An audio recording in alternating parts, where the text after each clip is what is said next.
Et bienvenue dans ce nouvel épisode de podcast No Rules, Parole de coach. Aujourd'hui, je suis enchanté et ravi de recevoir Tania Lafort.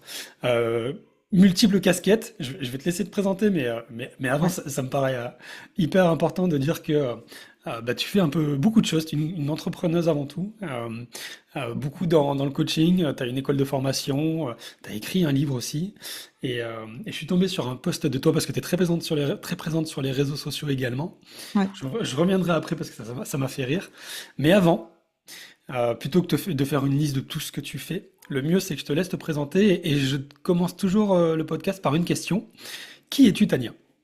Ok, parfait. Alors, c'est une bonne question. Qui je suis, à quel niveau, n'est-ce pas?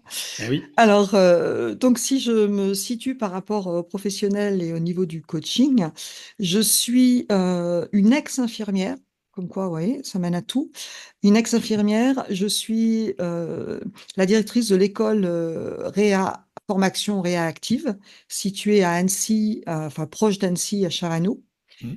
J'ai effectivement plusieurs casquettes puisque j'ai créé mon école il y a une quinzaine d'années maintenant. Et donc, j'enseigne la PNL, j'enseigne le coaching, j'enseigne l'hypnose.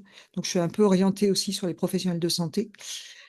Et je suis aussi thérapeute en TCC, en thérapie comportementale et cognitive, et coach. Donc, j'ai la gestion de l'école, j'ai les formations que je donne. J'ai bien sûr une équipe autour de moi qui donne aussi des formations pour mon école. Et j'ai un cabinet dans lequel je reçois aussi des personnes pour ou du coaching ou de la thérapie. Et en dehors de tout ça, il me reste un peu de temps pour être aussi une femme, une maman. Voilà. Il te reste quand même du temps après avec tout ce que tu fais, parce que tu as aussi écrit un livre, tu es présente sur les réseaux sociaux. Oui. C'est vraiment multitâche. Euh, Comment tu as fait la transition entre infirmière et tout bah, ce que tu fais aujourd'hui au niveau du coaching, de la psychothérapie, etc. Alors moi, mon histoire, c'est que j'ai rencontré d'abord la PNL, la Hmm. programmation neurolinguistique, quand j'avais 20 ans. Ok. Et à l'époque, j'étais infirmière, enfin, toute jeune infirmière, et j'ai commencé à utiliser toutes ces méthodes sur la communication, la gestion des émotions. Ça m'a vraiment fait tilt en me disant, oh, ça c'est génial. Donc, j'ai continué mon travail d'infirmière et je me suis formée en parallèle. J'ai même évolué parce que j'ai déménagé, j'ai même travaillé dans l'immobilier, pour te dire. Ok. Et puis, j'ai toujours continué à me former avec ça en toile de fond, en me disant, ça, je voudrais quand même en faire mon métier. Et puis, j'ai basculé à un moment, j'ai décidé vraiment que ça allait être mon métier. Mais c'est pas arrivé par hasard, tu vois, quand tu me le dis, parce que j'avais prévu de le faire. J'ai eu un problème de santé, et ce problème de santé m'a permis de me poser et de me dire, qu'est-ce que je veux vraiment maintenant? Et là, j'ai basculé, j'ai décidé de vraiment en faire mon métier, de m'installer, etc. Donc, il y avait le projet et il y a eu la vie qui m'a rappelé que c'est ça que je voulais faire. Elle t'a dit quoi la vie exactement? Mais je pense que quand j'ai fait mes formations donc en programmation neurolinguistique, je m'étais projetée déjà en train d'avoir mon centre de formation, de faire du coaching, parce que c'est une passion, hein. Hmm. Et puis, j'avais des enfants en bas âge, j'ai fait autre chose, j'ai continué dans ce que je faisais à l'époque. Et puis, j'ai eu ce problème de santé. J'étais un petit peu alitée, j'avais mon corps qui basculait d'un côté de l'autre. Et je me suis rappelé que ce que j'avais fait comme projet, vraiment, c'était ça. Et ce fait d'avoir le temps de me poser lié à ces soucis, eh bien, ça m'a permis finalement, enfin, moi, je le prends comme une information aujourd'hui. Je me dis, mais qu'est-ce que tu veux vraiment? Et là, c'est le fait de m'être posé qui a dit, OK, je mets tout ça en place. Moi, je suis praticien PNL, donc ça me parle beaucoup ce que tu dis et le fait de recevoir l'information et d'en faire quelque chose. Ouais. Euh, Comment tu as découvert la PNL? Comment t'es tombé dedans? Ah, tu disais à 20 ans, qu'est-ce qui s'est passé?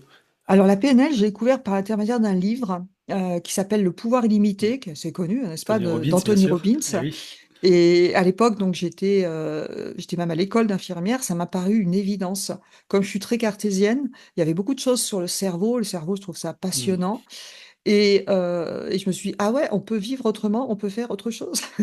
Donc, j'ai commencé à appliquer. Donc, c'est vraiment par l'intermédiaire d'un livre. Et ce livre, je me suis formée progressivement. Et au fur et à mesure, j'ai vraiment découvert que c'est ça qui me passionnait.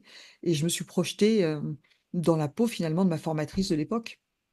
Ouais, c'est marrant de voir à quel point ce livre a impacté un nombre de personnes. Beaucoup de personnes qui sont dans Ah la oui. PNL disent avoir d'abord lu ce livre avant de s'y mettre. Ah, Mais toi, tu as été plus loin. T'as pas simplement pris la PNL pour développer ta communication interpersonnelle. ouais, Tu en as fait ton métier. ouais. Tu t'es tout de suite dit quand tu es tombé dedans, je vais en faire mon métier, même si tu avais ce projet, comme tu disais, qui était là, qui était en tête. T'as pas eu d'écueils, d'obstacles, de freins ou de limites? Oh, si, bien sûr. Je pense que quand on a un projet, il y a toujours des écueils, il y a toujours des freins, il y a toujours des limites. Oui, je me suis confrontée déjà aux personnes qui n'y croient pas. Mhm. C'est-à-dire qu'autour de moi, j'étais dans l'immobilier, je gagnais très bien ma vie dans l'immobilier.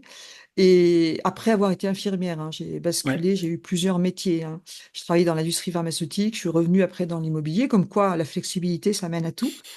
Toujours avec une trame importante pour moi qui était la communication et la relation avec les personnes. Et puis donc, je gagnais très bien ma vie, mais j'étais pas complètement satisfaite, même si j'ai toujours pris plaisir dans tous les métiers que j'ai faits.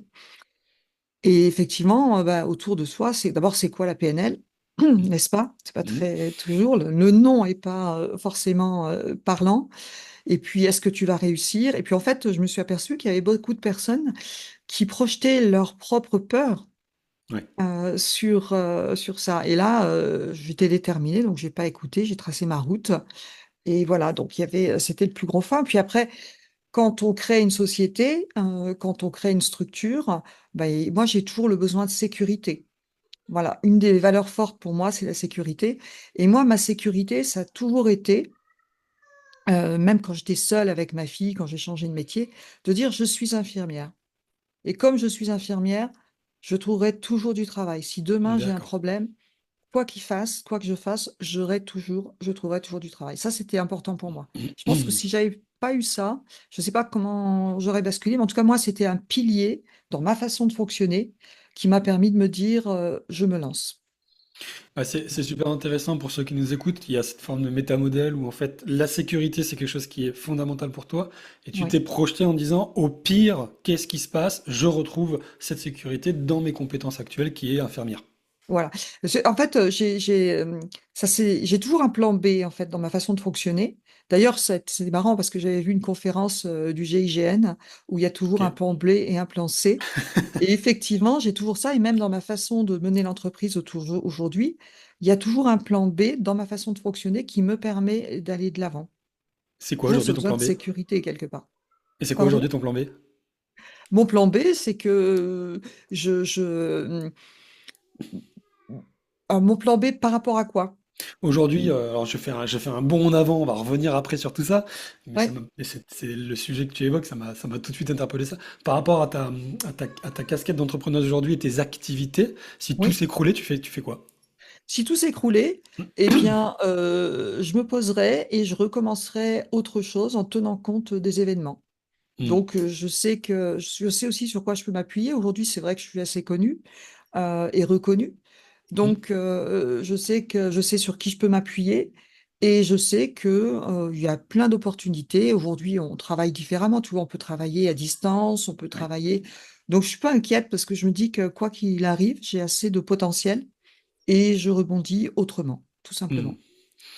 Euh, Tiens, c'est quoi la PNL, si tu devais nous donner ta description à toi?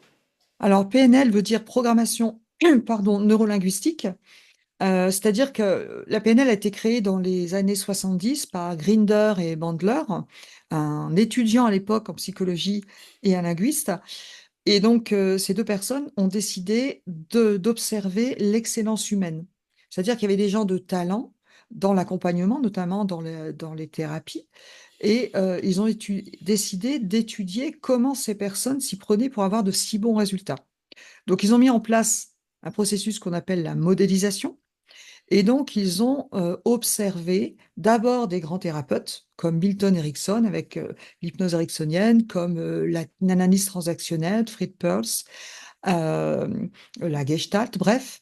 Et ils ont finalement donné des modes d'emploi, si j'ose me dire ainsi, Hmm. si j'ose parler ainsi, pour avoir des résultats en tant que thérapeute, mais aussi pour soi-même. Pour moi, la PNL, c'est une très bonne boîte à outils c'est un petit peu réducteur peut-être ce que je dis, mais c'est une boîte à outils qui permet de mieux comprendre comment fonctionne son cerveau, de mieux gérer ses émotions, de gérer sa communication, d'avoir des stratégies de réussite. Mm. Et donc, en PNL, les personnes qui se forment, c'est pour du développement personnel ou pour du développement professionnel. J'ai beaucoup de managers qui se forment à la PNL et des thérapeutes, puisque dans la PNL, on a étudié les thérapeutes, mais pas que. Une fois qu'on s'est modélisé, on a modélisé justement des businessmen, des grands orateurs. Et dans la PNL, donc, on a des techniques, par exemple, issues de gens de talent, comme Walt Disney, qui avait un talent sur sa créativité. On a une technique qui s'appelle la technique Walt Disney, qui va être utile, par exemple, pour les managers ou en entreprise. Donc moi j'adore parce que c'est complet puisqu'en fait il y a certaines personnes qui disent la PNL n'a rien inventé. C'est vrai et c'est faux. C'est vrai parce que on s'est inspiré, ils le disent clairement, ils se sont inspirés de talents, donc c'est riche parce que du coup on a différentes approches. Et en même temps, à partir de ces talents, ils ont créé des protocoles et ils ont fait des choses que Milton Erickson, par exemple, qui est un grand hypnothérapeute, n'expliquait pas ce qu'il faisait. C'était très intuitif, c'était un génie. Il n'expliquait pas. Et donc, le fait d'avoir des personnes qui ont observé, décodé, ça a permis d'avoir des protocoles, des trames qui permettent d'avoir des résultats extraordinaires. Donc, c'est pour ça que j'adore, parce que moi, j'aime la diversité. Et donc, j'ai des personnes qui viennent se former, qui viennent d'axes complètement différents et avec en plus des résultats passionnants, quoi. Mm. Ouais, moi je partage complètement. Je trouve ça fascinant la PNL. Quand je suis tombé dedans, je trouve que c'est un super complément au coaching. D'ailleurs, pour tous les coachs Ouais. qui se forment, moi ça m'a beaucoup aidé pour aller plus vite. C'est une forme de thérapie brève. Et puis, c'est ce que tu disais, ce côté, cette capacité de modéliser l'existant et les solutions pour le rendre pratique dans ben voilà, dans la pratique au quotidien, dans l'accompagnement, la thérapie et le coaching. Je trouve ça super. Et ce qui est chouette, c'est que toi aujourd'hui, dans ton accompagnement, bien sûr qu'il y a les thérapeutes et les coachs, mais il y a aussi, comme tu dis, des managers ou des personnes qui voudraient se développer. Donc c'est vraiment très pluridisciplinaire, j'ai l'impression. Ah. Ah ben complètement. Pas plus tard qu'hier, je discutais avec deux stagiaires qui sont venus se former sur autre chose et qui ont, après leur formation PNL, créé leur société. Ok. Ils coachent aussi donc des dirigeants. Et donc, et ils forment, et dans leur formation, il y a beaucoup d'outils qu'ils utilisent qui viennent de la PNL. Ah ben, complet. Voilà. Et effectivement, d'ailleurs, nous, notre cursus coach et commence d'abord par tout un cursus PNL, et Ok. ensuite on rajoute des choses dans notre cursus parce que alors après, il y a plusieurs façons de faire, on est d'accord, hein, parce que pour moi, c'est une base solide. Hmm. Et plus qu'une base d'ailleurs, hein, parce qu'on devient expert en modélisation. Et modéliser, c'est-à-dire en entreprise, je suis capable de modéliser la problématique d'un d'un manager, la problématique d'une personne, la problématique d'une d'une collectivité, d'une stratégie, de tout ça. Hmm. Donc c'est très large. Ouais. Bah oui, beaucoup de coachs se forment à la PNL. Effectivement, j'en connais beaucoup d'ailleurs.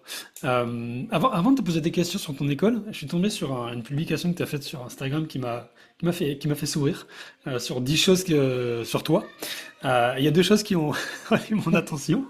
La première, c'est que tu es issu d'une famille de 15 enfants, c'est ça? Oui, absolument. Oui. Mais comment ça se passe? C'est quoi le quotidien d'une famille de 15 enfants? Alors, je vais te parler du quotidien de ma famille de 15 enfants, parce que je pense que c'est un peu particulier. Le quotidien d'une famille de 15 enfants, moi je suis née dans une famille, un contexte un peu difficile quand même, c'est-à-dire pas la famille rêvée, c'est pas la famille Higgins, quoi, de la petite maison dans la prairie. Voilà. Donc un milieu social un petit peu difficile. Et puis, enfin, moi, mon contexte, c'était une maman qui gérait tout, d'accord, qui faisait de son mieux, avec des moyens financiers qui étaient quand même très limités. Et donc, le contexte, c'était un petit peu chacun fait ce qu'il peut.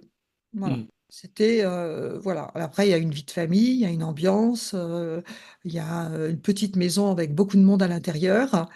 Et il y a aussi, justement, je pense que j'étais beaucoup inspirée par ma maman, qui trouvait des solutions à tout.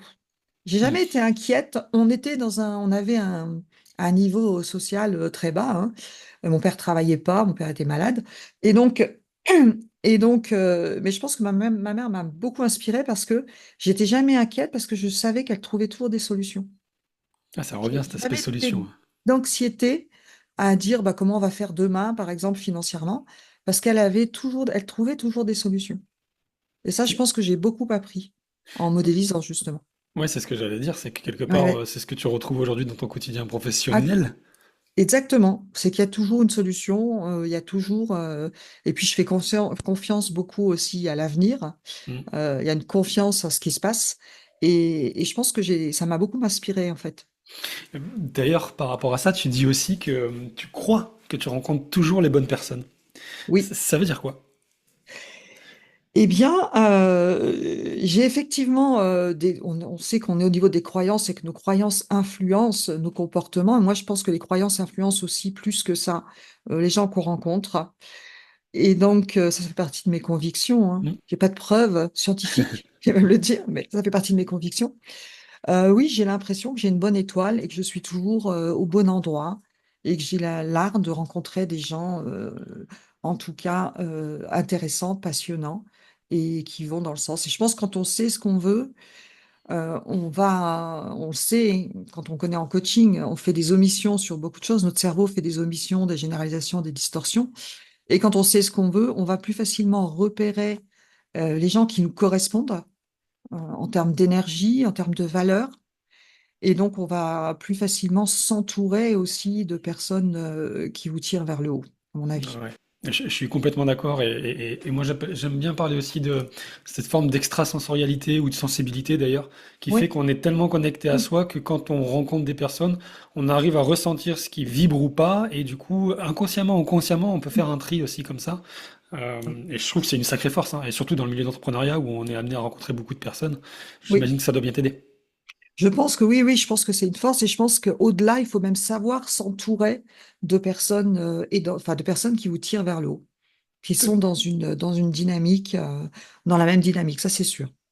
Tu as eu, toi, tu as eu dans ton aventure entrepreneuriale, et au début surtout, tu as eu comme ça des mentors qui t'ont suivi ou des personnes qui t'ont inspiré? Il y a des personnes qui m'ont inspirée, effectivement. Et puis, il y a en fait, mes formateurs, dans les déclics hein, qui ont fait que je me suis lancée aussi, c'est des petits mots des formateurs qui ont fait tilt parce que ce sont des personnes que je respectais et que il y avait une affinité et il y avait surtout de l'admiration pour leurs compétences. Hmm. Et je sais que dans les tilts, qui m'ont dit, même si j'avais déjà décidé, c'est un petit peu comme s'il y avait, en référence externe, peut-être une validation qui m'ont fait faire le pas encore plus rapidement. Il y a ma première enseignante en PNL, qui est Marie-Michel Noël, qui était à l'époque stratégie CMC, donc c'est vieux, ça n'existe plus, hein. Et puis Paul Pironnet aussi, avec qui j'ai travaillé, ces deux personnes m'ont dit à un moment, toi, je te vois bien là-dedans. Et c'est bête, mais je m'étais déjà projetée, je savais déjà que j'allais faire ça.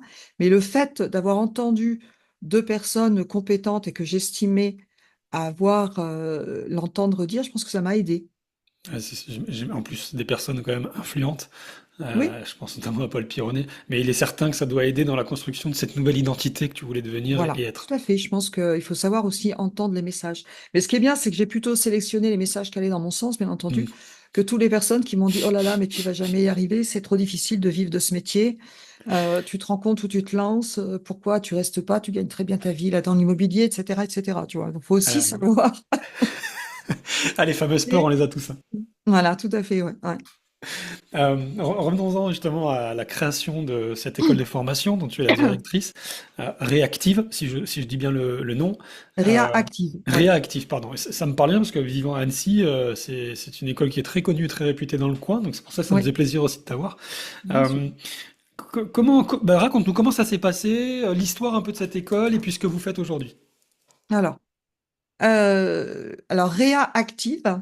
Quand j'ai débuté, en fait, dans le coaching, donc entre mon métier d'infirmière, etc., j'ai eu une société qui s'appelait Réa Imo, Ok. Réalisation Immobilière. D'accord? Et donc, et quand j'ai décidé de basculer, au départ, j'avais les deux activités complémentaires. Parce qu'en petit à petit, moi qui suis en tout ou rien, Je suis passée en petit à petit pour ça. Et donc, j'avais une partie de mon activité pour continuer à assurer ma sécurité, ma fameuse sécurité, Mhm. Mhm. et en développant mon activité de coaching au départ. Au départ, je n'étais pas formatrice, c'était plutôt du coaching. D'accord. Et ensuite, ça a été, voilà. Donc, j'ai voulu garder le même préfixe, Réa. Et j'avais d'un côté Réa Imo et Réa Active pour mon, voilà. Puis ensuite, j'ai complètement basculé et j'ai laissé complètement le côté immobilier parce que c'était difficile de faire les deux à la fois. Puis, de toute façon, mon objectif, c'était de basculer. Et quand c'était suffisamment, je dirais, rentable aussi, parce que on a des beaux projets, hein, on a des idéologies, mais il faut vivre, il faut remplir Eh l'assiette oui, aussi. eh oui, N'est-ce pas? Faut être bien concret. Moi, j'ai toujours, faut avoir la tête dans les nuages et les pieds sur terre. ça me va Voilà. bien. Et donc j'ai basculé et la société réactive. Donc j'ai commencé par faire des formations. À l'époque, c'était quand même plus facile qu'aujourd'hui. C'est-à-dire qu'on n'avait pas Calliope, on n'avait pas Mhm. toute la difficulté qu'on rencontre dans les centres de formation aujourd'hui. Donc, eh bien, j'ai commencé à proposer des formations de ce que j'avais appris en PNL. Et puis, en petit à petit, j'ai évolué. Donc, je louais des salles de formation. J'arrivais avec mon savoir et je gérais tout toute seule. Donc, c'est-à-dire que je faisais tout. Donc, les réseaux sociaux. À l'époque, j'étais pas très visible sur les réseaux sociaux quand j'ai débuté, hein. Les C'était quand juste? réseaux. Pardon? C'était quand, pardon, excuse-moi? En 2011. 2011, ok. Ouais, Oui, c'est ça, 2011, ouais, ouais. les débuts des réseaux sociaux en plus. Début des réseaux sociaux. Donc, et j'avoue que c'est pas mon affinité au départ, hein. C'est pas là où je me prends le plus plaisir au départ. Mhm. Et puis, et puis j'ai commencé, et puis bouche à oreille, et puis les outils de l'époque, et j'ai progressivement développé l'entreprise comme ça. Au départ, j'étais toute seule, je faisais tout. Donc, les contrats, les conventions, le rappel des clients, les propositions, etc., etc. Donc, c'était très, très dense. Et puis, au fur et à mesure, j'ai pris quelqu'un à mi-temps, parce que quand on monte une entreprise, il y a toujours un stade, tu sais, Oui, je vois où très on bien. se dit, voilà. Donc, j'ai pris quelqu'un à mi-temps, puis ensuite, c'est passé un plein temps, puis ensuite, j'ai pris deux personnes, et aujourd'hui, et la difficulté, je trouve, quand on évolue, c'est de savoir dire, aujourd'hui, par exemple, j'ai deux collaboratrices qui travaillent avec moi, deux et demi. Et donc, j'ai lâché, c'est-à-dire que les choses que je savais faire à l'époque, aujourd'hui, par exemple, sur la gestion administrative, les logiciels, les trucs, il faut que je fasse confiance parce que je sais plus faire, Eh, c'est n'est-ce pas? ça, exactement. Donc, On quelque perd la part, je suis devenue compétence. un petit peu dépendante. Eh oui. Et je dis, j'ai des assistantes parce que je suis une assistée. Voilà. Mais c'est vrai, non, mais c'est très juste. Oui. Je vais te laisser finir, mais c'est très juste. Ouais. Donc voilà, donc au fur et à mesure, en petit à petit, les réseaux sociaux m'ont beaucoup aidé puisque je pense que le fait de faire des vidéos sur YouTube, ça a beaucoup fait connaître le style, etc. Mais ma première vidéo que j'ai faite, je me suis dit, mais je ferai jamais de vidéo, hein. C'est pas possible, c'est pas pour moi On ça. est nul la première vidéo, c'est horrible. Et puis maintenant, j'avoue que mes vidéos, je les prépare quasiment pas parce que c'est assez naturel. Et ça se ressent et c'est super qualitatif. Je vous invite à aller voir vraiment sur YouTube. Tu m'as donné plein d'informations, donc je vais décomposer tout ce que tu m'as dit, qui sont super intéressantes. Et ceux qui Mm. nous écoutent, ça va évidemment les intéresser. La première chose que tu as dite qui me paraît hyper importante, et c'est ce que je constate régulièrement chez les coachs que j'accompagne dans mon accompagnement, entre autres, et puis ceux que j'ai formés, c'est cette transition que tu as opérée, cette transition douce, pas à Oui, pas. T'as pas fait même si t'es tout ou rien, t'as pas fait le côté je quitte tout et je lance. Tu as fait le côté je sécurise, t'as nourri cette valeur de sécurité, on va dire, ouais. et en fonction de l'évolution du coaching, je commence à basculer. Avec la difficulté que tu as commencé à expliquer, qui est que, bah, en fait, on n'est pas à 100% dans la chose. Comment tu as fait vraiment, j'aimerais que tu insistes sur ce point-là, parce qu'il y a plein de gens qui sont dans ce cas-là. Oui. Combien de temps ça a pris pour toi, et à quel moment tu t'es dit, c'est bon, maintenant j'y vais? Alors, combien de temps ça m'a pris? J'avoue que je ne peux pas te dire en termes de temps réellement. Je pense que ça a bien duré un an et demi quand même, Un an et demi, d'accord. avec des erreurs, parce que je pense que s'il y a des erreurs, si je ne l'avais pas faites, ça aurait été beaucoup plus vite. Ouais. D'accord. T'as Ouais, une erreur en tête, juste? peut-être même plus un an et demi, deux ans, hein, pour être vraiment, vraiment honnête. Dans les erreurs, j'avais un site internet, parce qu'au départ, quand on débute, on limite les frais aussi. bien sûr. n'est-ce pas? Donc, il y a beaucoup de choses qu'on essaie de faire soi-même, mais soi-même, on n'est pas des spécialistes. Donc, si je devais refaire, je ferais autrement. Donc, j'avais un site internet, par exemple, que j'avais fait faire par un ami qui Mhm. m'avait pris pas très cher. Mais en fait, je me suis rendu compte un an après que mon site internet, parce que moi, je connais rien du tout, je connaissais rien du tout, encore pire à l'époque, qui n'était pas du tout référencé. Donc, j'avais un Mhm. site internet, mais que personne ne voyait, donc j'avais pas de clients, Eh oui, n'est-ce pas? eh Du oui. jour au lendemain, où je suis passée par un professionnel qui a fait ce qu'il fallait pour que mon site soit référencé, j'avais des clients. Ah, Donc, le c'est jour où tu as déjà fait le référencement, enfin quasiment. carrément, j'ai perdu un an. Voilà. Enfin, j'ai perdu. J'ai pas perdu parce que j'ai appris quelque chose. Mais t'étais sur la partie coaching ou centre de formation déjà? J'étais sur la partie coaching. Mm. Donc coaching pur. T'avais des clients grâce au référencement sur du coaching pur. Ouais, sur le Ah, ok, coaching super pur. Et intéressant. rapidement, j'ai fait la formation en parallèle, très rapidement, hein. Ouais, ok, Mais d'accord. effectivement, j'étais pas, voilà, j'étais C'est pas mal référencé. référencée, donc c'est Ouais. des erreurs.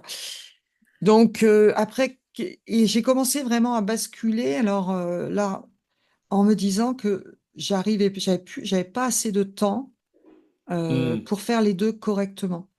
Et puis, mon esprit était trop pris d'un côté et de Eh ouais. l'autre. J'étais pas assez focalisée sur une tâche et je m'en suis rendu compte.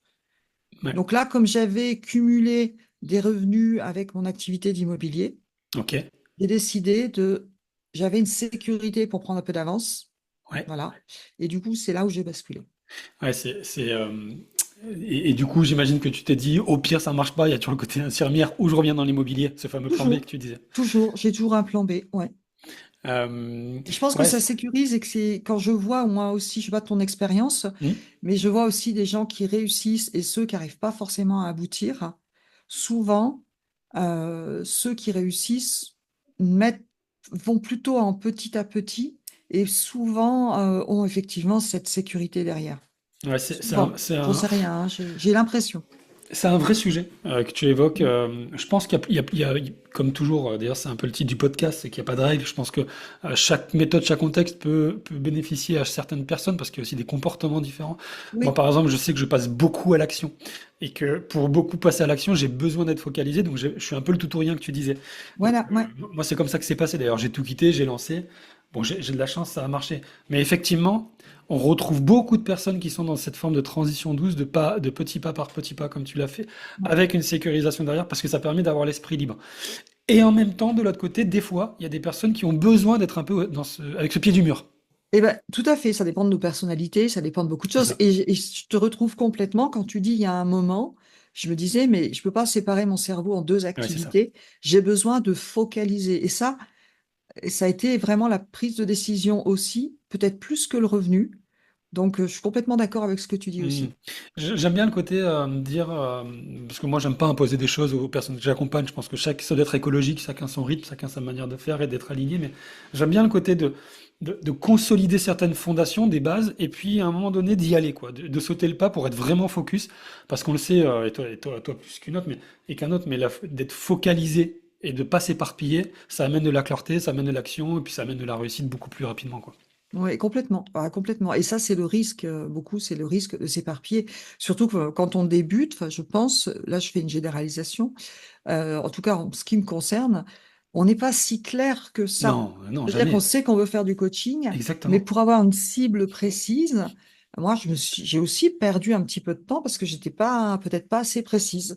Et en même temps, bah, le fait d'évoluer, d'avoir des expériences, ça m'a permis de savoir à quoi je dis oui, à quoi je dis non. Mais alors là, mais on passe tous par cette phase-là parce qu'au départ, on est très Ouais, général. En plus, quand on n'est pas entrepreneur, si on n'a pas un passé d'entrepreneur, on comprend pas le côté se nicher, positionnement sur un marché cible, etc. ouais. On veut aider tout le monde, encore plus dans un métier de l'accompagnement comme le coaching. Mais comme tu le dis, c'est par itération et par expérimentation qu'en fait, les retours d'information de la réalité nous font dire, ah, en fait, je serais mieux avec ces personnes ou ce type de coaching. Ouais, ouais, tout à fait. Ce qui m'intéresse aussi dans ce que tu as dit, tu as parlé tu allais toi, donc tu faisais tout au départ, hein, c'est toi qui faisais tout, tu allais chercher Oui. les clients, etc. Comment là encore, ça va m'intéresser parce qu'en plus, au départ, il n'y avait pas il y avait pas l'essor des réseaux sociaux et l'importance que ça a pris aujourd'hui. Ça a quand Oui, même redistribué les cartes, les réseaux sociaux, sur certaines choses. oui, ah bah complètement. Comment t'as fait, toi, au tout début? Tu faisais comment? T'allais chercher tes clients comment? Alors moi j'ai fait à l'époque, hein, cartes de visite, Ouais, bah, normal, hein, à l'époque, ouais. distribution des cartes de visite partout. Et j'ai trouvé que c'était des flyers à l'époque, hein. C'est pas ce qui est le plus efficace, mais je l'ai fait à l'époque. Et donc, dans les étapes dont je me souviens, c'était d'abord mettre ta tête sur un flyer. Oser. Mais si, C'est c'était vrai. important. Oui, c'est À vrai. l'époque, c'était oser sur un flyer, dire qui je suis, etc. Donc, il y a des étapes, hein, pour progresser. J'ai fait beaucoup de conférences. Ah, J'ai organisé beaucoup de conférences gratuites. ça m'intéresse. D'accord? Là, je t'arrête Ouais. là-dessus. Comment tu fais? C'est quoi le processus pour organiser, faire venir des gens? Parce qu'il y a la peur de, ok, je fais une conférence, mais il n'y a personne, par exemple. OK. Alors, j'ai démarché. Je suis allée, par exemple, Trop bien. Ok. dans des associations où j'ai proposé des conférences gratuites. Il y en a d'ailleurs avec qui je fonctionne encore Ok. pour le plaisir, hein. Et donc, j'ai démarché, par exemple, des écoles, comme je me souviens à l'IPAC ou des choses comme ça. Ouais, bien sûr. Donc, au départ, je pense qu'il faut savoir donner, il faut savoir donner du gratuit. À un Hmm. moment, il faut savoir aussi s'arrêter avec le gratuit. Mais moi, j'ai beaucoup fait de conférences gratuites et puis ensuite, les réseaux sociaux ont aidé aussi. Mais au départ, c'était vraiment ça. C'était à l'époque, hein, on n'est plus dans la même époque, hein. C'était ouais, je dirais les entreprises, contacter, prendre le téléphone, déposer des cartes, Hmm. proposer des conférences gratuites. Je suis passée par là. Ouais, Ouais. j'adore parce que moi, j'aime beaucoup parler avec les personnes qui ont su connu l'époque avant réseaux sociaux, entre guillemets. Parce Mm. qu'aujourd'hui, les réseaux sociaux, pardon, c'est ce que je disais, redistribuent les cartes en ce sens où on peut plus facilement toucher des personnes grâce à ça, mais ça biaise beaucoup parce que je vois beaucoup, beaucoup de personnes qui oublient qu'en fait, une entreprise, ça a toujours fonctionné de la même manière. Je me lève, je vais parler aux gens, je vais rencontrer ma cible et je vais vendre. Et c'est ce que tu as fait, et ça, on l'oublie avec les réseaux sociaux. Et ça, je suis d'accord. Et moi, je trouve que les réseaux sociaux, moi, je regarde aujourd'hui, c'est peut-être plus aussi efficace qu'il y a 11 ans. Ouais, ou qu'il y a Parce trois que quatre ans même trois déjà, quatre quoi. ans, ouais, plutôt 3 4 ans. C'est Ouais. plutôt ça, ouais. Mm. Et qu'aujourd'hui, moi, je pense qu'il y a une vraie opportunité à aller voir les gens, à Ouais, je retrouver suis du complètement contact d'accord. humain. Je sais pas ce que tu en penses, mais Là, moi, je suis complètement d'accord. voilà. C'est, Et enfin, vas-y, pardon. parce que quand tu vois, par exemple, dans les entreprises, là, je suis allée, par exemple, avec une collaboratrice qui va commencer à faire ce travail et pour lui montrer. Et moi, je suis persuadée qu'il n'y a rien de tel que la relation humaine. Mm. Il n'y a rien de tel que du face-à-face. Mais complètement. Mais même nous, on le Et, voit bien, quand on rencontre quelqu'un, on est plus à l'écoute de la personne que quand elle nous écrit sur un ouais. réseau social. Et puis après, je trouve que dans la façon de se développer, ce que j'ai fait aussi, c'est que je me suis pas emballée. Par exemple, je me souviens d'une conférence que j'avais fait à l'IPAC, une des toutes premières. Alors, j'étais pas aussi à l'aise qu'aujourd'hui, c'est juste normal. Par contre, et j'ai pas eu un retour tout de suite, mais par contre, j'ai quelqu'un qui m'a rappelé 2 ans après en me demandant de venir faire une formation dans son entreprise. Eh ben, c'est génial. Pourquoi? Pourquoi? Parce que le contact est passé. Et ça, j'ai eu beaucoup ça dans ma vie, même dans ma vie quand je travaillais dans l'immobilier. Dans l'immobilier, je cherchais des terrains pour construire des maisons, pour faire construire. Et je pense que j'ai ce truc de communication, de capital sympathie Ouais. et professionnel qui fait que les gens ne m'oublient pas. Et donc, moi, je pense que quand on a planté des graines, quand le contact est passé, qu'il y a un capital sympathie et un capital professionnel, les gens ne vous oublient pas et c'est sur du long terme. Faut pas Complètement. dire j'ai fait une conférence, j'ai pas de résultat en 3 mois, personne m'a rappelé. C'est pas grave. J'ai planté une graine, elle Mm. pousse. Et moi, j'ai souvent eu ça dans ma vie, c'est-à-dire que c'est sur du long terme. D'ailleurs, dans l'immobilier, c'est ça aussi, hein. C'est sur du long terme. Faut pas cibler sur du court terme.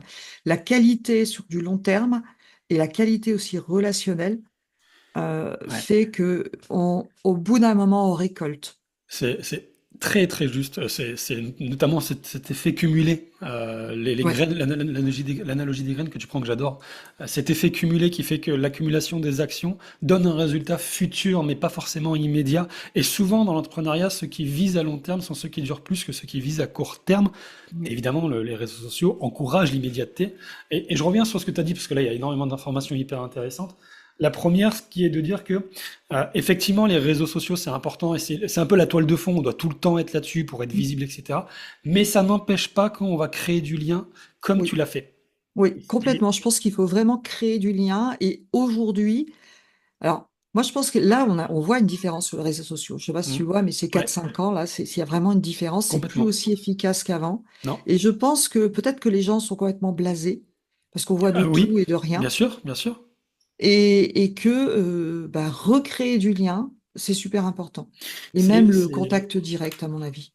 c'est exactement ça. Mais il y a une forme de sophistication du marché, comme on dit. C'est-à-dire qu'au bout d'un moment, les coachs, c'est bon, on les voit, ils apparaissent.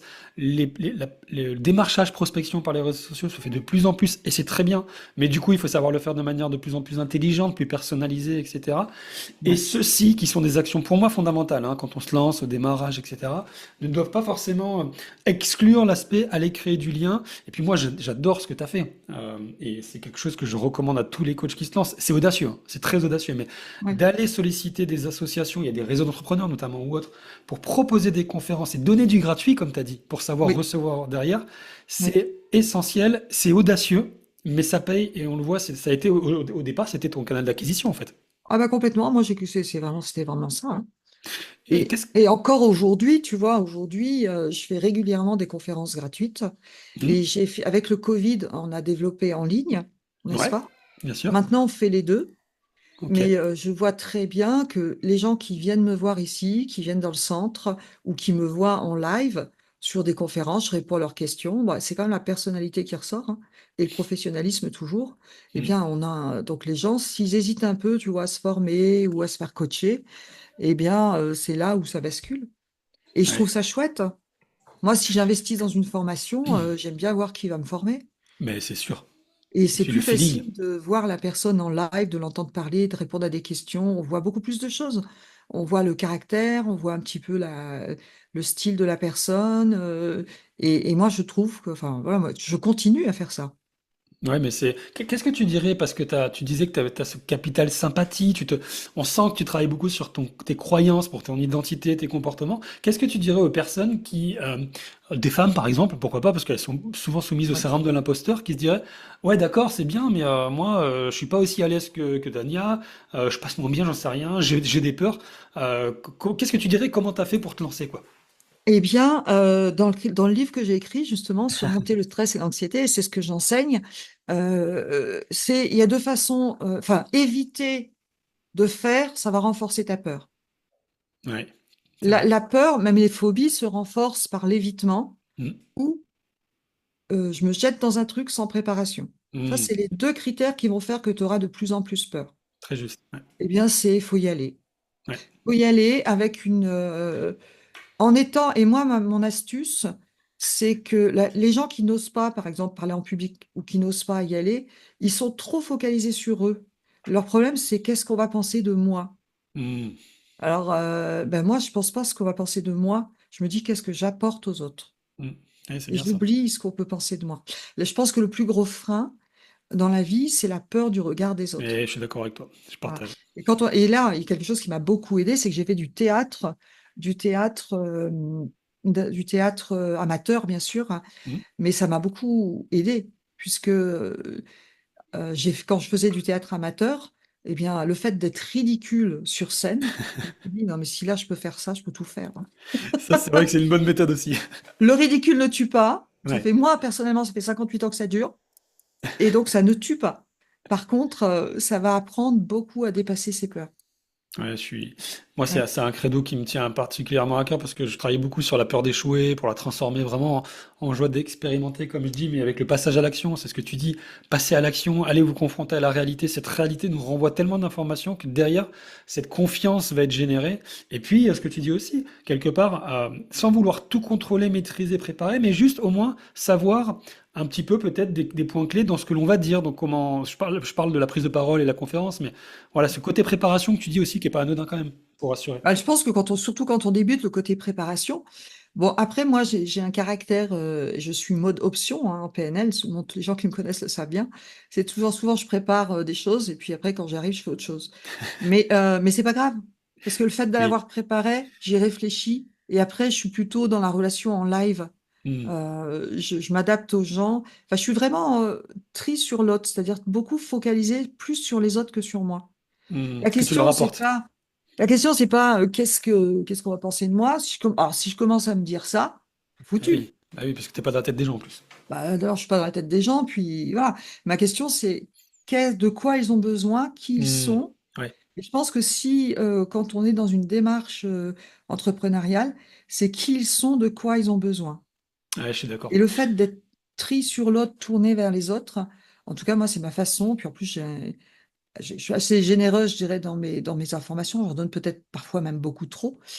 Moi, ça m'a beaucoup aidé. C'est ma stratégie à moi, en tout cas. Ouais, j'aime bien. Moi, j'aime beaucoup dire, c'est que de se focaliser sur l'intention. C'est quoi l'intention quand je veux faire cette démarche-là? Et puis Ouais. aussi, hein, le côté PNL, visualiser comment ça pourrait se passer positivement si j'ai Ah envie que ça se oui. passe dans l'idéal. C'est vrai que ça Ah, peut j'ai aider. utilisé tous mes outils, bien sûr, hein, tous les outils de la Ouais, PNL, je les ai utilisés pour moi, hein. ouais, C'est-à-dire que j'ai visualisé, puis surtout, j'ai utilisé les stratégies, c'est-à-dire qu'est-ce que je fais, ok, qu'est-ce qui a marché, mm, qu'est-ce que je peux améliorer, qu'est-ce que je garde, qu'est-ce que ouais. j'enlève, et puis on progresse de cette manière. Moi, c'est ce que j'adore avec la PNL, c'est cet aspect un peu métacognition. C'est-à-dire, je me mets au-dessus et puis j'analyse ce qui s'est passé, qu'est-ce qui aurait pu se passer, qu'est-ce que je peux améliorer. Ouais. En parlant de ça et de ton école, aujourd'hui, tu accueilles quel type de personnes et quelles sont les formations que tu dispenses? Alors aujourd'hui, je donne des formations, j'ai deux aspects. Donc ce sont des personnes, trois même, personnes en développement personnel D'accord? ou, je vous dis, des managers, des gens de l'entreprise, des RH, etc., qui viennent se former à la PNL Mhm. ou à la cohérence cardiaque, des outils de gestion du stress, gestion des émotions, communication, voilà, qui viennent se former. J'ai aussi, donc, et j'ai tout le cursus PNL et coach. Donc, il y a des gens D'accord. qui arrivent au départ pour se former, puis qui font comme moi, finalement, qui se rendent compte que c'est génial et qui décident d'en faire leur métier ou de l'intégrer dans leur poste actuel. Donc, ça, c'est super. Donc, il y a tout un cursus coaching au-delà de la PNL, hein, puisque on fait le base, le tech, enfin, jusqu'au maître praticien, et derrière, on ajoute d'autres outils, l'analyse transactionnelle, enfin, d'autres outils de coaching, avec vraiment un cursus coaching qui est long, parce qu'il est sur 72 jours en présentiel. Ok. Mais il y a beaucoup de travail personnel autour. Donc, Mhm. quand les gens sortent de là, ils sont vraiment compétents. Ils travaillent aussi d'ailleurs sur la création d'entreprise, leur image, sur la totalité. Et ils font beaucoup de supervision, beaucoup d'accompagnement, superviser, corriger, etc. Donc, c'est un gros investissement d'ailleurs pour l'école. Euh, donc, il y a toutes ces personnes-là. Donc, les gens en développement personnel, les gens en développement professionnel, dans Mhm. tout, quel que soit le métier, des gens qui veulent devenir coach, qui Ouais. ont l'intention de monter leur activité, ou formateurs d'ailleurs, parce qu'on est un peu sur la même ligne. Et puis, j'ai aussi une activité avec les professionnels de santé, puisque mon métier de base, c'est quand même infirmière. Donc, je retrouve ça. J'ai grand plaisir aussi à travailler avec les professionnels de santé où j'enseigne l'hypnose, la PNL. Je Ok. travaille aussi avec les hôpitaux, où j'enseigne l'hypnose en situation d'urgence. Ah ouais. Voilà. Et puis, Super. donc voilà, ça c'est. Donc j'ai aussi des professionnels de santé. Dans la PNL, il y a des psychologues qui viennent, il y a des médecins. Puis là, par exemple, dans le dernier groupe que j'ai, on a des médecins, des psychologues, des infirmières, hein, et des coachs Bien qui sûr. décident d'aller plus vers quelque chose, d'utiliser l'hypnose dans leur pratique. Voilà. Ouais, donc vraiment une école à la fois de coaching, à la fois de développement personnel et pro, et puis tu interviens aussi sur le marché de la santé, en truc, enfin le marché, pour les professionnels de la santé. Tu interviens en hôpital carrément, tu fais des formations ou ils viennent à Ah toi? oui, je fais des formations en hôpital. Oui, oui, je fais des Ah bah c'est formations au super SMUR, ça. je fais des formations euh, pour les différents services hospitaliers. Oui, oui, tout à fait, ouais. Ouais, Et c'est ça, j'adore ça. Et t'adores ça, ouais. Ben, j'adore ça parce que il y a, je pense qu'il y a des besoins partout, mais encore plus à l'hôpital. Il y a Bien vraiment des sûr, bien sûr. besoins pour les soignants, vu ce qu'ils vivent, et puis les patients. Il y a vraiment des gros besoins, et ce sont des gens qui sont complètement investis. Mais le régal, moi, dans mon métier, c'est d'avoir des gens qui viennent volontaires et qui ont envie d'évoluer. Et ça, c'est Hmm. béni. Ah, ça c'est, Béni. T'es oui. d'accord, toi qui es coach Ah ouais, aussi? ouais, bah souvent on entend le mot, je sais pas s'il existe, mais coachabilité, enfin le côté, cette volonté d'aller vers une démarche d'être coaché, et cette ouverture d'esprit. Moi, c'est surtout la flexibilité mentale que j'adore C'est chez les personnes. génial. Ça, c'est génial. C'est du pain béni, comme tu dis. Ah oui, c'est super. C'est, ouais, et puis derrière, il y a une vraie relation qui se construit entre le coach et le coaché, c'est génial. Ouais. Euh, c'est, avec tout ça, c'est quoi le quotidien de Tania? Tiens, une journée type, ça ressemble à quoi? Alors, toutes les journées ne se ressemblent Ah pas. ben, j'imagine. Ben, une journée type, il y a la journée type en tant que formatrice. Mhm. Donc, où là, aujourd'hui, j'ai un certain confort puisque j'ai deux collaboratrices qui gèrent Ce qui me plaît le moins, Ok. c'est-à-dire, et qui le font très bien, parce qu'elles, elles aiment ça, par contre, Hmm, c'est l'administratif, les contrats, etc. Donc ça, aujourd'hui, je ne m'en occupe plus, mais il y a eu une période où j'étais obligée de le faire. hmm.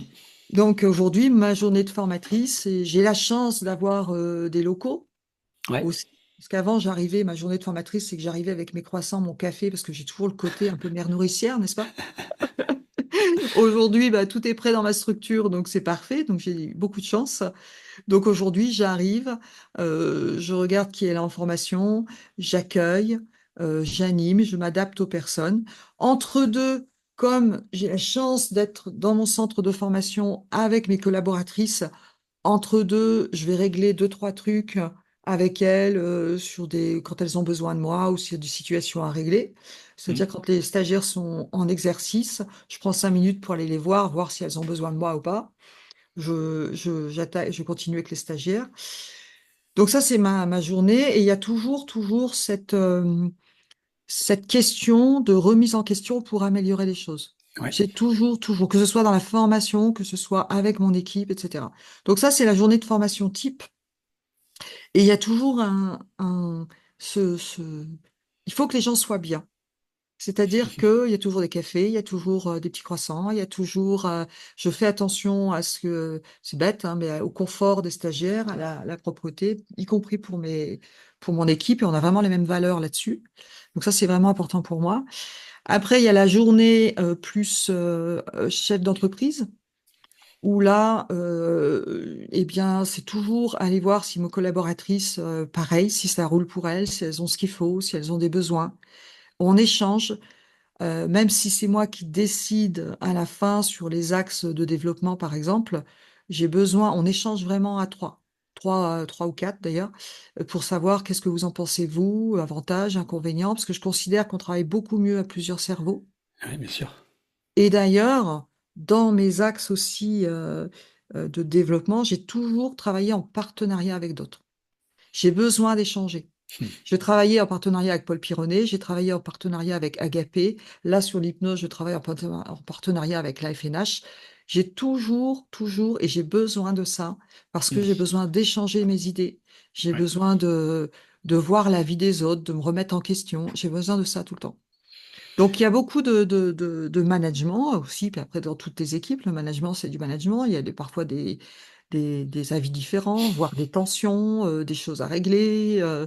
Donc, j'applique en fait ce que j'enseigne en tant que manager aussi. Donc, il y a cet aspect-là. Et puis, il y a l'aspect, donc tout le côté managérial, puis il y a l'aspect aussi réalité de l'environnement. Hmm. C'est-à-dire, voilà ce qui se passe aujourd'hui. Les réseaux sociaux, ça baisse un petit peu. Il y a le Covid, il y a le post-Covid, avec peut-être dans l'environnement aujourd'hui, bah, je pense que les gens ont aussi plus de problèmes financiers, ça se voit aussi. Donc, j'essaie toujours d'anticiper en disant comment je résous ça. Là, on avait du CPF, on n'avait plus de CPF. Donc là, j'ai retrouvé un moyen pour retrouver aussi des possibilités de se former en utilisant son CPF sur des formations qualitatives. Donc voilà, il y a aussi j'anticipe. Ouais, il y a toujours ce côté de tourner solution, quoi qu'il arrive, qu'on retrouve beaucoup chez Tourner toi. solution, anticipation. Et puis, ouais, toujours, voilà, c'est vraiment ça. Donc la journée, c'est formation, c'est ça. Puis aussi, il y a les périodes où il y a des périodes quand même où il y a un peu moins d'activité, où là, c'est le travail, comment bah justement, qu'est-ce que je mets sur les réseaux sociaux. Eh oui. Alors, je fais pas ça toute seule maintenant, j'ai une collaboratrice, j'ai la chance d'avoir ça, d'avoir des filles en plus qui sont très performantes. Et donc, il y a toujours ce travail d'anticipation en disant, bah voilà, la planification du temps est super importante du coup. Hmm. Ouais, La gestion du temps est super importante. ouais, donc vraiment, c'est un peu découpé en exécution, délivrabilité, stratégie management et puis acquisition. Oui. Sur le volet acquisition, d'ailleurs, c'est hyper intéressant qu'on échange là-dessus. Euh, Allons sur les réseaux sociaux. Qu'est-ce que tu en penses, toi, aujourd'hui, des réseaux sociaux et comment tu fonctionnes? Et sur quelle plateforme, d'ailleurs? Alors, on est sur toutes les plateformes. On est sur YouTube, sur toutes les plateformes sauf TikTok. Ça, TikTok, je suis pas encore Moi passée. non plus, j'ai pas envie. Je pense que j'irai pas. Mais bon, c'est une limite et peut-être qu'un jour, je sais pas. En tout cas, je suis pas prête. Comment on fonctionne sur les réseaux sociaux? Euh, J'avoue que je suis pas même si je suis très présente sur les réseaux sociaux, je j'aime les vidéos, j'aime faire les vidéos sur Ouais. YouTube parce que moi, dans ma façon de faire, je donne beaucoup. Hmm. Donc, sur YouTube, par exemple, je fais une vidéo, elle dure 5 minutes, 10 minutes, j'ai le temps de faire passer des messages Oui, et j'ai le temps de faire passer des messages qualitatifs. Si tu as vu mes vidéos, tu vois qu'en général, les gens repartent avec quelque chose de concret. tout à fait. Ma difficulté, c'est qu'aujourd'hui, les choses ont évolué. Et c'est-à-dire que ma collaboratrice me demande de faire des trucs en 1 minute. Faire. Les shorts. Alors, ouais, et ben en 1 minute, je peux faire. Et curieusement, je m'adapte. Je me rends compte que finalement, j'ai réussi quand même à faire passer quelque chose, mais c'est pas. Je peux pas faire passer aussi d'informations, pas passer autant de choses que quand j'ai une vidéo de 5 ou 10 minutes. C'est différent, ouais, c'est sûr. C'est complètement différent. C'est différent. Donc, j'essaie de faire des choses. Euh, les choses sont un peu en train de changer, puisqu'il y a eu ma période de mes 10 minutes, voire un quart d'heure, et aussi, Mhm. je mets aussi des extraits de formation Ouais, c'est bien ça. pour que les gens voient un peu ce qui se passe dans la réalité. Et j'ai Exact. toujours ce côté, je donne, je donne, je donne. Hmm. Mais Je c'est suis pas bien. sûre d'avoir les meilleures stratégies, en fait, sur les Je, réseaux sociaux. moi, alors, je m'arrête juste là-dessus. Moi, je suis sûr, je partage cette notion-là, cette tendance-là. C'est très américain, ça, de donner 99% du savoir, et puis les 1%, ils viennent le chercher en formation. Ouais, Donc, t'es typiquement dans la mouvance actuelle des réseaux sociaux, hein, et ouais. des formateurs, coachs, etc., qui est de donner beaucoup. Et en même temps, il y a tellement, aujourd'hui, sur le marché, il y a tellement de monde qu'il faut bien sortir du lot. Et pour sortir du lot, il faut donner, il faut apporter de la valeur. Eh ben, je sais pas. Je me pose des Je te questions. pose la question, ouais. Je me pose des questions. Ouais, Bon, après, c'est le marché, tous les 6 mois, ça évolue, donc si tu veux, les tendances évoluent. Ouais, Mais ouais.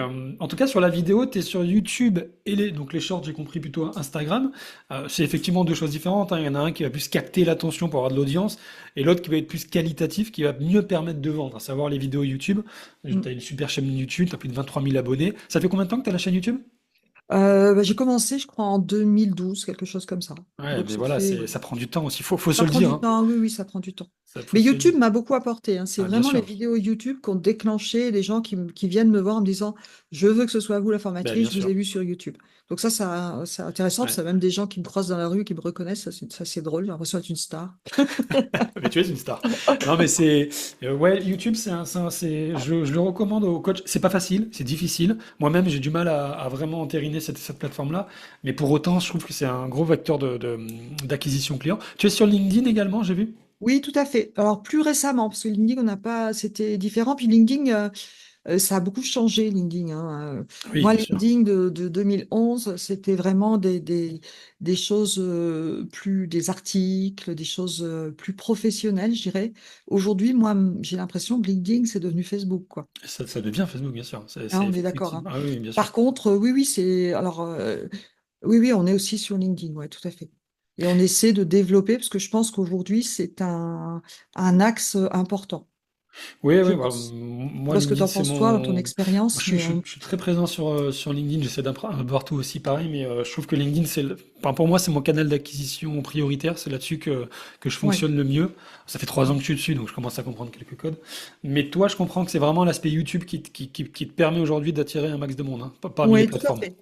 Ouais, Ouais, tout à fait. Sachant que je pense que les choses sont en train de changer, hein.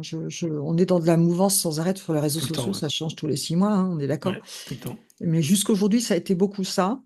Après, voilà, moi, je donne beaucoup. De toute façon, je donne beaucoup d'exemples concrets, beaucoup d'exemples de formation, beaucoup de démos aussi. J'essaie de faire de plus en plus de démos Ouais, c'est bien ça. qui montrent ce qu'on fait. Mm. Voilà. Et tu fais également tout ce qui est du commercial, la prospection classique, du démarchage ou autre, plus classique sur le monde Alors, réel ou t'as abandonné? j'en faisais plus du tout. Ok. Du coup, aujourd'hui, c'est plutôt les gens qui me connaissent ou qui me voient, par exemple, dans les entreprises qui Hmm. m'appellent. Oui, C'est beaucoup du bouche à oreille aussi. Les gens bah, qui ont vu une conférence gratuite, ou ça marche toujours, ça, hein, bien sûr que ça marche. qui ont vu et qui me demandent de venir. Et là, on commence effectivement à refaire un petit peu de prospection. Ouais. Mais c'est pas moi qui vais le faire, c'est ma collaboratrice. Hmm. Mais Ouais, mais toujours en lien, hein, toujours, ouais, c'est intéressant parce que moi, ce que j'aime bien dans ton parcours, et ça peut rassurer des coachs qui démarrent, c'est le côté, à un moment donné, et ça prend du temps, ça fait maintenant 13 ans que tu fais ça, hein. Ouais, Ça prend du temps, alors peut-être pas 13 ans forcément, mais à un moment donné, tout le système, tout effet cumulé, les graines, comme tu disais, plus ce système qu'on met en place, permet d'avoir une forme de roulement, une pérennisation de l'activité, même s'il faut toujours se renouveler et anticiper. Mais ce que je oui, veux dire, voilà, ça évolue quand même.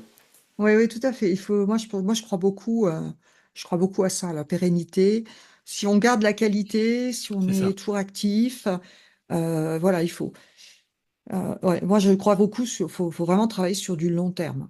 Et je Hmm. pense que les structures qui gardent, qui restent, c'est sur du long terme et du qualitatif. Ouais, je suis Parce qu'on d'accord. en voit, moi, je vois beaucoup hein, de personnes qui s'installent à côté et qui durent pas Bien sûr, il y en a plein. parce que c'est pas assez professionnel Hmm. et parce que c'est pas assez régulier. Et puis voilà quoi. C'est Je quoi pour toi pense. les ingrédients pour réussir dans ce marché-là? Ben, moi, je pense que il faut être professionnel, il faut être sérieux Ouais, et humble, ouais, militer, bien contrairement sûr. à ce qu'on voit. Je vois régulièrement, je vois passer plein de choses, aller travailler, enfin, je veux dire, gagne de l'argent sans rien faire, hein, Oui, oui, voilà, 10 globalement, 000 c'est euros ça. rien, en faisant rien, ouais. Voilà, j'en vois sans arrêt, c'est horrible. Faites comme ça, c'est comme ça qu'il faut faire pour réussir et c'est pas autrement. Je Hmm. suis allergique à ça, vraiment. Il y en a plein, de plus en plus, hein. Parfois, on peut même le faire sans le savoir, même. Tellement on Ouais, est là-dedans, quoi. ouais, voilà. Donc je pense qu'il faut, enfin pour moi, il faut rester humble et humain. Il faut rester soi-même, Ouais. tout en étant performant. Il faut être aligné, quoi, tout simplement. Et quel conseil tu donnerais à des coachs qui démarrent? Tiens, aux coachs qui viennent chez toi se former sur la partie, moi j'entends partie entrepreneuriat, entreprise, réussite professionnelle, pas la partie technique, coaching, mais entrepreneuriat. Oui. Quel conseil tu donnerais à tes coachs? Moi, je conseille, mes coachs, je leur donne le conseil effectivement de travailler leur cible Ouais. et de se tester. Hmm. Donc, je pense qu'aujourd'hui, on peut pas, si on n'a pas un site internet, si on n'a pas une présence, effectivement, voilà. Moi, je leur conseille de faire ce que j'ai fait, hein, c'est-à-dire de donner des formations, Hmm. de donner de faire des conférences gratuites Ouais. et de démarcher. D'ailleurs, j'ai des coachs là que j'ai eu au téléphone qu'on a formés ici, qui se débrouillent très très bien. Et souvent, alors, si c'est du coaching pur, je trouve que c'est pas facile aujourd'hui de vivre que du coaching pur. Tu es d'accord? Effectivement, ouais, Donc moi, je effectivement. leur conseille d'avoir au moins de la formation à côté, une autre activité à côté. Ouais, c'est marrant, j'ai une Souvent, autre coach formatrice qui m'a dit la même chose au podcast. Qu'est-ce que voilà. tu viens de dire? Voilà. Pour moi, aujourd'hui, le coaching n'est pas assez développé, en France en tout cas. Alors peut-être plus en Suisse, hein. Euh, voilà, je pense qu'il faut avoir une double casquette. Pour moi, Ouais, c'est déjà intéressant. l'astuce. C'est coach et formatrice, ou coach et consultant en quelque chose, ou coach, voilà, je pense que ça, c'est important. Je pense qu'il faut toujours quand même avoir des choses gratuites. Il faut montrer ce qu'on sait faire, Hmm. se faire confiance. Et puis, bah, j'ai toujours mon côté sécurité, c'est-à-dire qu'il faut prévoir. Ouais. Mais ça, c'est ma façon de faire, hein. Peut-être que d'autres fonctionnent différemment, hein. Ouais, mais Il ça, faut pas lâcher. faut pas Voilà, pas lâcher, ouais. lâcher. Ouais, ce côté, moi, ce que je retiens, et j'insiste là-dessus sur ceux qui nous écoutent, parce que moi, c'est ce que je prodigue très souvent, c'est démarchage, se montrer, aller parler aux gens, créer du lien, vendre, trouver une cible, aller vendre, c'est vraiment la base. C'est ce que tu as commencé par ça. Oui, Diversifier, pourquoi pas, effectivement, je trouve qu'il y a beaucoup de coachs qui diversifient avec la formation. Aujourd'hui, avec la digitale, on peut réussir à vivre du coaching, mais ça demande des efforts, ça demande des graines, ça demande des oui, effets cumulés et une présence sur les réseaux sociaux. Et puis, effectivement, pas lâcher et persévérer, parce que c'est dans la durée qu'on réussit, c'est pas dans l'immédiateté, quoi. oui, c'est dans la durée. Il faut vraiment dire ça, c'est dans la durée. Ouais. Et en même temps, après, ça dépend de l'environnement. Si... Moi, j'ai une amie, par exemple, qui a débuté. Elle avait déjà un gros réseau parce qu'elle Mmh. travaillait Ouais. elle travaillait avec les entreprises, elle était dans l'immobilier, elle travaillait beaucoup avec la BMI, etc. Et donc, tous les réseaux d'entreprises, elle les connaissait déjà. Donc, elle, en fait, en 6 mois, elle était complètement lancée, quoi. Ouais, ça peut aider, hein. Le réseau, Mm. la force de son Enfin, le propre réseau. réseau. Ouais. À la force du réseau, c'est clair. Ouais. Et d'ailleurs, commencez par ça. Commencez par activer votre réseau, allez leur parler, leur dire ce que vous faites. Il y a des ressources insoupçonnées.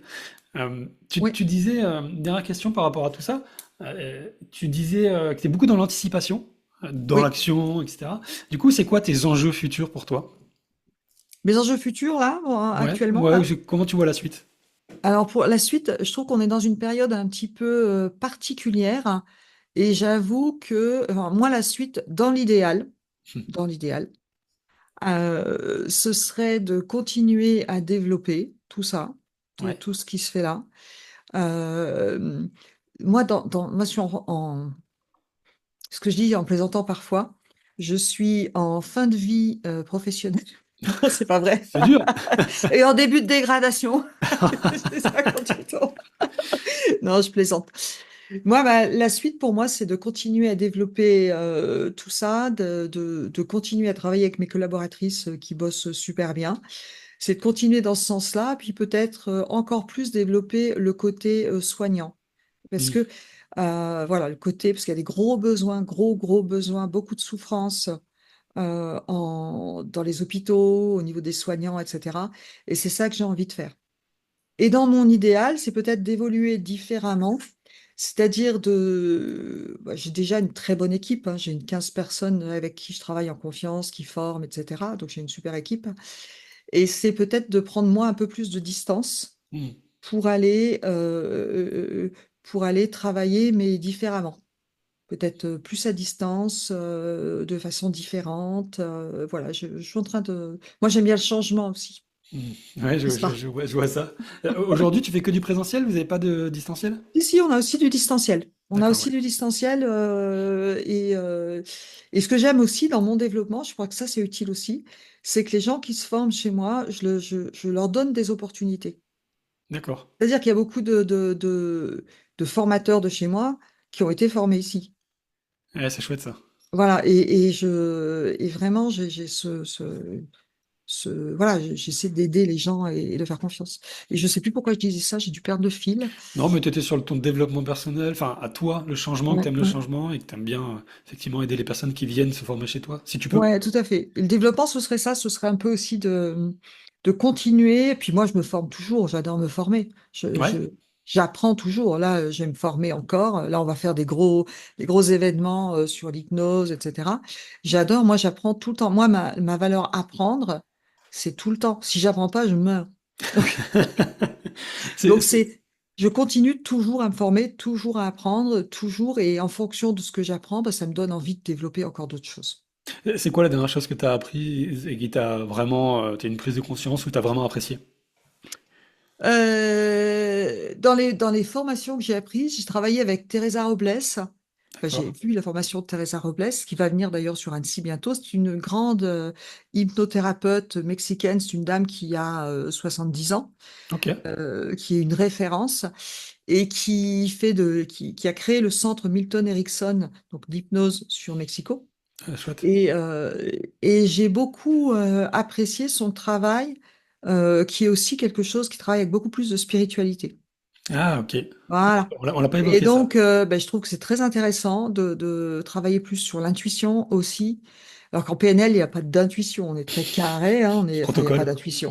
On est carré, contrairement à ce que des gens pensent, parce qu'il y a des gens qui connaissent pas du tout la PNL, ça m'agace, et qui pensent même que parfois, on a déjà entendu dire que la PNL, c'était une secte, hein, c'est quand même Oui, oui, c'est grave. vrai, c'est vrai, c'est vrai. Ouais, ouais. Donc voilà, on est très carré. Au contraire, c'est très pragmatique. Et donc voilà le côté plus spiritualité, le côté intuition, le côté développer tout ça. Je trouve ça passionnant. C'est ce qui me passionne le plus aujourd'hui. Ouais, toi, tu aimerais aller plus vers ça, du coup, dans ta pratique?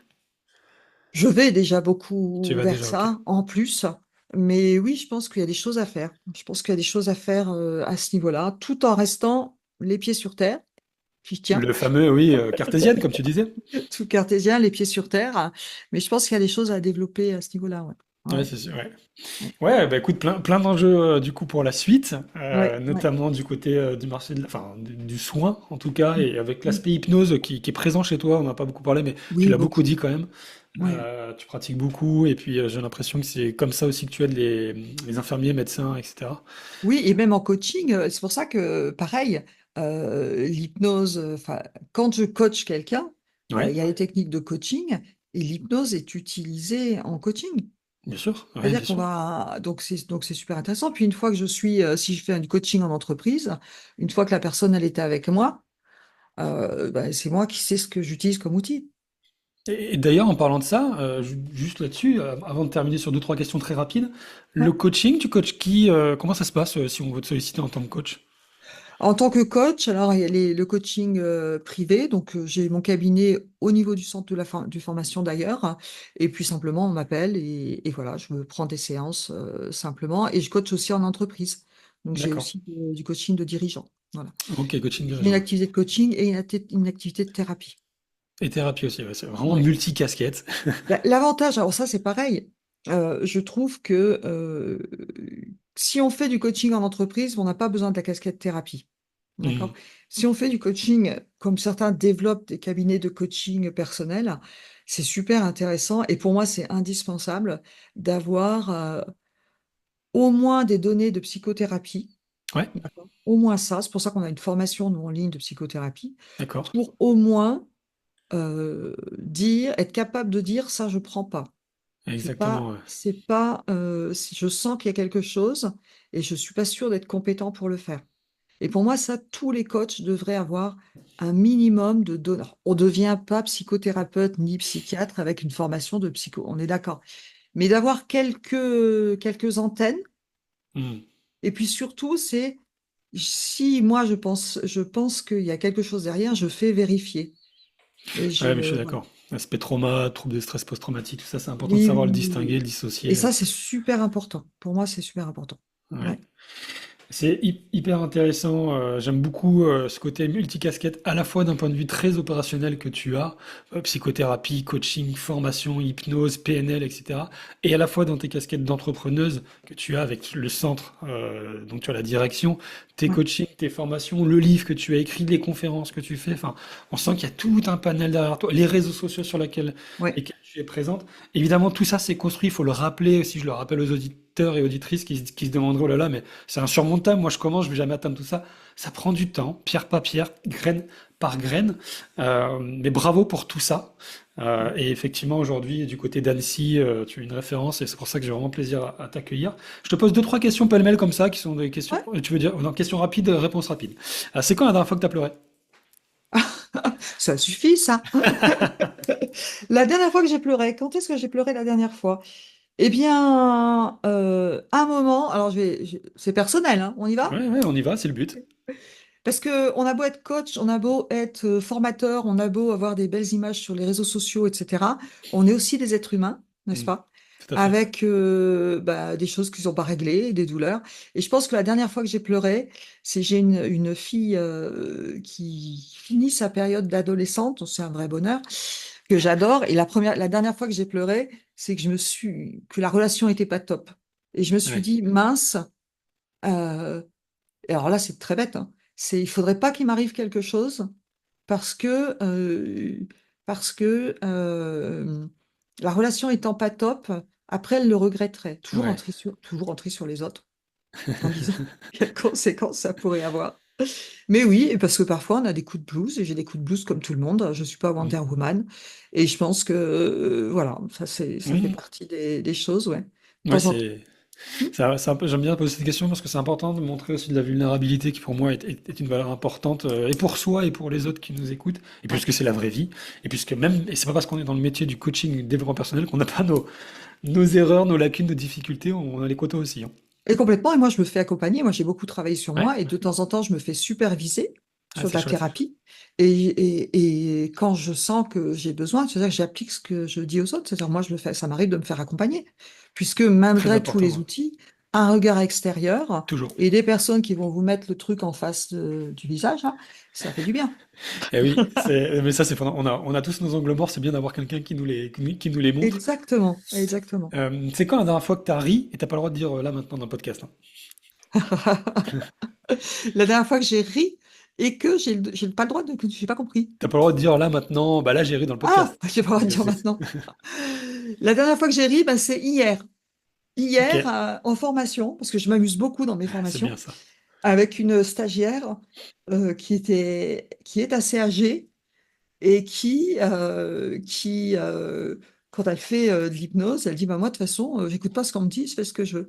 Et donc, j'ai utilisé ça comme une force et on a tourné toute la formation à la dérision.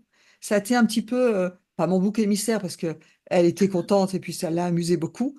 Mais c'est vraiment d'utiliser et ça, ce que je fais beaucoup en formation, c'est tourner des choses, des difficultés que peuvent rencontrer les gens en dérision Ouais, pour justement ça les sorte du truc. ouais, c'est Et donc chouette. ça, c'était hier, on a passé une journée extraordinaire en formation, on était mort de rire tout le temps parce qu'à chaque fois, je m'amusais à rebondir là-dessus.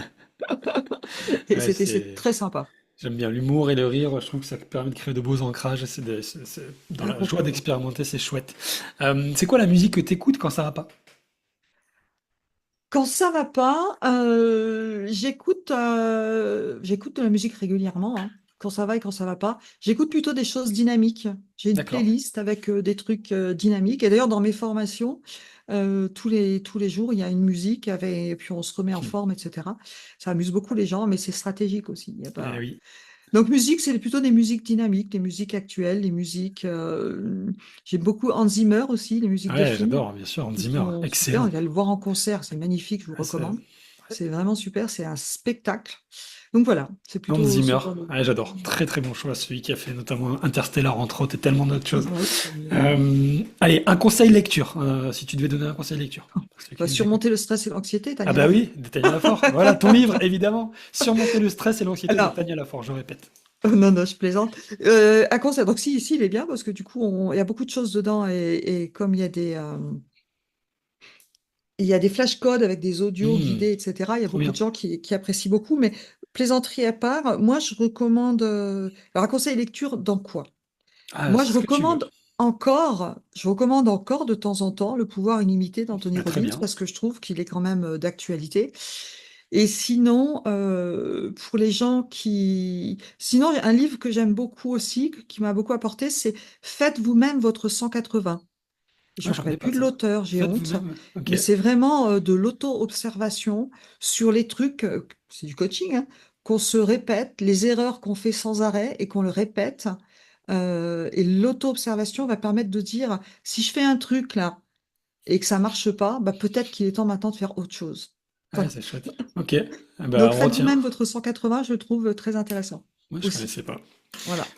Merci beaucoup, Tania. Le mot de la fin pour toi. Ben, un grand merci. Avec plaisir. Déjà pour cette interview,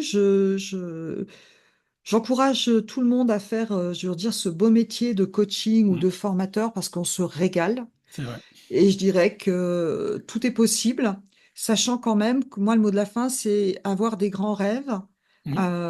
et quand même les pieds sur terre. Voilà, pour moi, c'est un peu les deux, c'est entre les deux. Et puis, restons humbles et professionnels. Où est-ce qu'on peut te retrouver? Alors, on peut me retrouver bah, sur les réseaux déjà, comme tu l'as dit. On peut me retrouver donc sur la chaîne YouTube Réa Active ou Tania Lafort. Mhm. Et on peut bah, me retrouver, j'ai des podcasts aussi, justement, une chaîne de podcasts sur beaucoup de choses.